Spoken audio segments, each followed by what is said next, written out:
සිංහලෙන් ඉංග්‍රීසියට හරවද්දී ඔයත් මෙන්න මේ වැරදි කරනවද?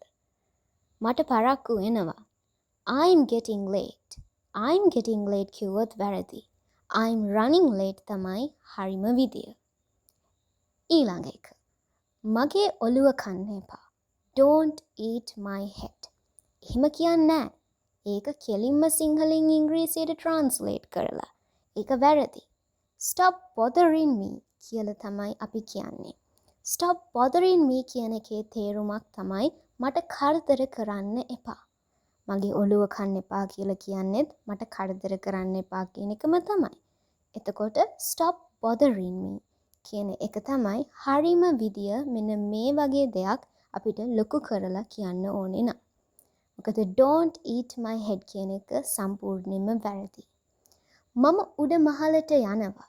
I'm going to the upstairs. To the පාවිච්චි කරන්නේ නිශ්චිත ස්ථානයකට යනකොට. I'm going upstairs තමයි හරිම එක. call එක තියන්න. cut the call. එහෙම කියන්නේ call එක cut කරන්න, cut the call. ඒ සිංහලෙන් ඉංග්‍රීසියට කෙලින්ම translate කරනකොට කියන ඒවා.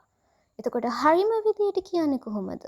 hang up the call, end the call. ගිහිල්ලා එන්න. go and come. go එකයි come එකයි කියන්නේ ක්‍රියාපද දෙකක්. මේ දෙක එකට මෙහෙම use කරන්නේ නැහැ. come back කියලා තමයි අපි සරලවම කියන්නේ ගිහිල්ලා එන්න. come back soon. ගිහිල්ලා ඉක්මනට එන්න. අන්න එහෙම පාවිච්චි කරන්න පුළුවන්. මම පොලිමේ ඉන්නේ. I'm in the line. I'm in the කියලා කියන්නේ the පාවිච්චි කරන්නේ සාමාන්‍යයෙන් නාම පදයක් ඉස්සරහින්. line කියන්නේ නාම පදයක් නම් නෙවෙයි. එතකොට I'm in the queue. queue කියන්නේ පොලිම. I'm in line. A United Kingdom වල කියන විදිය. ඉතින් ඔයගොල්ලෝ මොන හරි අලුත් දෙයක් ඉගෙන ගත්තා නම් මෙන්න මේ channel එක subscribe කරලා තියාගන්න. තව අලුත් videos වලින් හම්බ වෙමු.